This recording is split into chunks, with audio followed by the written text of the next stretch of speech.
Hi, Cynthia from AQ Lighting.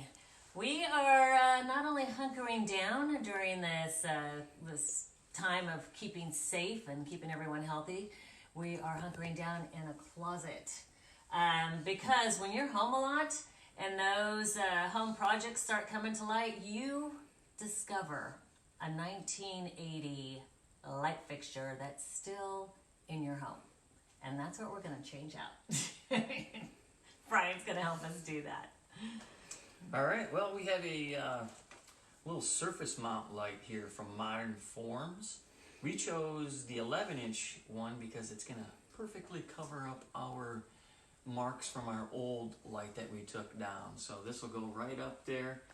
And it's a nicer scale. It's larger, so it's not, they have a 7-inch, which I really like, but not for this space. The 11-inch is a much better scale and proportion.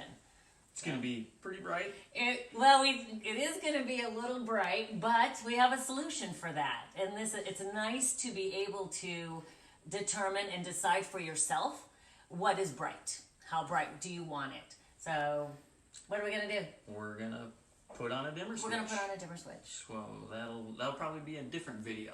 Yeah. So for today, we're going to install this guy right here and get it up there.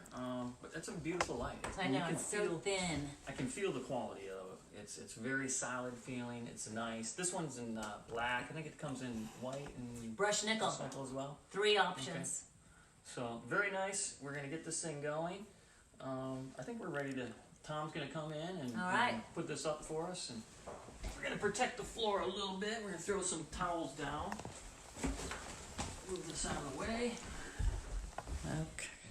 Let's get a couple towels here. That is the fixture that we're replacing. That little lovely partial globe right there. So you can show them that you happen to have 2 in yours. And you can show them that we already removed one. And you can see that nice 8-inch paint ring. So not that it would be a big deal if you were going to repaint the room anyway, but I don't want to paint. So we got an 11-inch unit. So that's what it looks like. I'm going to remove this one for you while Brian explains what we're doing. Kind of show you how to get the old globe off and how to wire it like we always do. All right, well, Tom move in here. There's your mounting plate. So the good thing, this is, it will mount to junction boxes, so you won't have to worry about when you take the old light down. This will definitely cover it up and go over almost any junction box, so you're good to go there. And that one also set up, Brian, if you look at it, for a 3-inch, a 3.5, or a 4-inch box. Exactly. It does come with a handy little cord, so once he mounts this to the ceiling, he'll be able to take this, clip it in this little clip.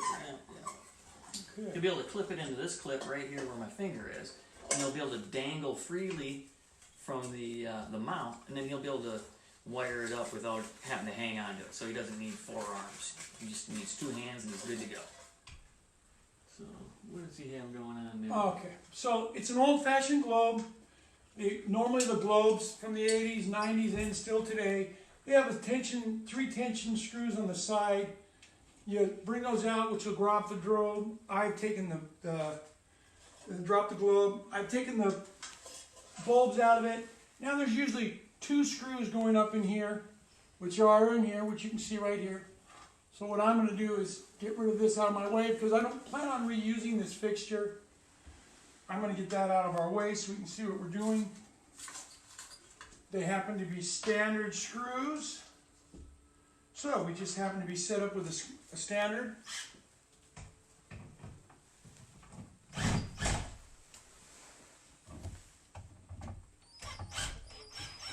Now, as you can see, that hasn't dropped down, didn't move on me. When people repaint, they usually don't take the time to drop this down and paint under it, hence what you saw there.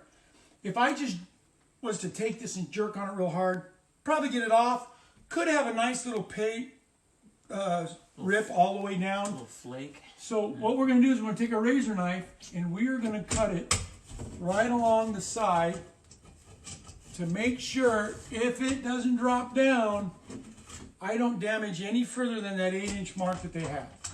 We got lucky, didn't happen, so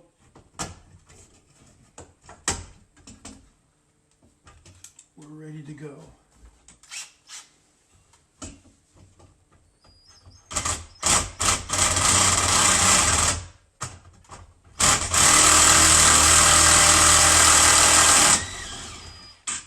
Long screw. Yeah, they didn't want it going anywhere, I guess, huh? All right, so we're coming down. Now this happened to come with everything we need to install, right? Most light fixtures will. I don't want to push back up in there this extremely long screw, so I'm going to reverse it all the way out of the way, because we don't have a thick edge that we have to get through. Therefore, we don't need a screw that's 2 inches long. Again, we showed you over there, there's 2 lights here. It means that jumps over to this one. So consequently, when I open that one up, it has a power in and a power out. This just has the power in. We did turn off the circuit as always, and the light switch is off also, so Tom can stay on the ladder. Hand that to Brian. Again, we have the plate. It's got 3 rings on it, so that tells us it's 3 different ways. On the bigger units, they also give you, you'll see 3 holes here. They may be necessary, they may not be necessary. What they're for is if you have a dip in your ceiling or a crown in your ceiling, and when you get it up there, it doesn't hold tight and you have a gap on the end, you can literally put these inserts into the drywall inserts with some screws through here to push everything tight. We'll see today if we need to or not. We're going to take the screws they provided for us and we're going to put them right back in the same holes that those long ones were in. That just looks like a regular 3/0 round box that you have here in the ceiling, right? Yep. Okay. Now imagine the 3/0, that'll be the smallest slots on this. Yes. So I'm just starting those up. We already have our wires already stripped. We don't need to strip the wire. A little hint you may want to do, not a bad idea while you're doing it. While you're working around, you can always put the wire nut back on the black for a safety precaution so you don't get, I know circuit's off and this is off, I know it's good. So now that I have already started, I bring the bonding wire out. That's what this is. You'll notice the back of the unit doesn't have a ground wire. It's because what happens is this bonds the ground, which bonds the unit because you have metal to metal. So I line up in the smaller circle. They have cutouts. So the screws are there. You do a turn and that locks it into place. That's all there is to it. Come back. Tighten up the plat. Now that looks pretty tight from here. How does it feel when you pull down on those tabs? It feel pretty good? Yeah. It looks solid. Yeah. It does. It's covering up. It's doing the, we're in line with that 8-inch. This is about 7.5 inches here. As you can tell, if I would about the 7-inch, I would be painting. But since we're putting the 11 on there, I don't need to paint. So I've got a ground. I know that unit doesn't have a ground. So we're going to take the bond wire from the bracket. We're going to wire them together.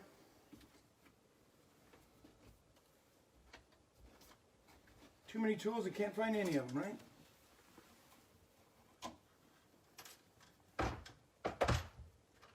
So, I'm going to bond the ground from the box to the plate, and now when we put it together, the unit will be grounded. Now it's time to wire up the fixture itself. Again, like Brian said, this has couple different ways. We have a unit like this, and it does the same principle, different way.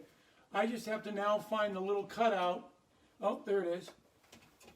And by doing this, it will hold the unit for me, so I can free up both hands to wire it. I don't have to, Brian doesn't have to get up here with me and help wire it. So now, we're going to take wire nut, the black wire, slightly push because we're dealing with a stranded wire on the fixture and a solid Romex. You just slightly put the stranded in front of the solid, so when you push it on, they both go into the wire nut together, and that will twist it around it. Do the same thing with the white.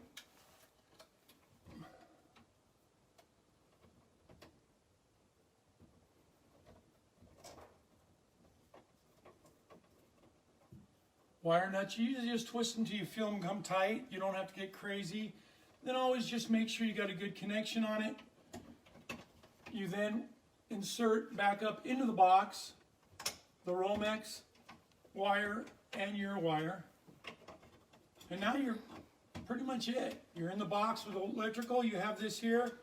You take these tabs and you set them to the outside of this. I'll go turn on the breaker right now, so it looks like you're ready. And then gotta feel it line up, which I didn't do.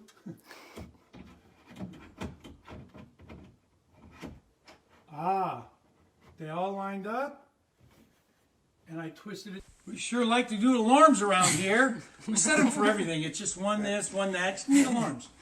Now that it's extended, I have a good seal around here, so I don't feel I'm going to take everything apart and put an unnecessary insert in to hold it. But if I had a gap on one side, if this wasn't floated flat, you can bring it up and make it work that way. So Brian had the breaker off, so we can go ahead and hit the light switch and see how it works. Woo! Okay, so this is a beautiful 3000 Kelvin. Plenty of light. You may be seeing, since we got two of them coming in here, look forward to installing a dimmer on AQL. Oh, Brian's back. Brian, do your close thing. Sure. I'm gonna pick up the mix. Friday. And Free Fixture Friday. Oh, Talk yes, about that that's a right. little bit. yeah, Brian, you can tell them about this. What do we know about Free Fixture Friday? Well, tomorrow's live stream is we're going to introduce another fixture, another, how to and help them out how to install it. But we're also going to give it away for those who share the live stream, the video. If they share the video, they will get a free fixture up to the first 50 people. So All right. we look forward to seeing you tomorrow. Hey, very cool. That sounds awesome. So we will see you tomorrow, I hope. And I hope you've enjoyed and learned something. And if you have any other ideas or would like to drop us a message or comment, please do. Till then, stay safe.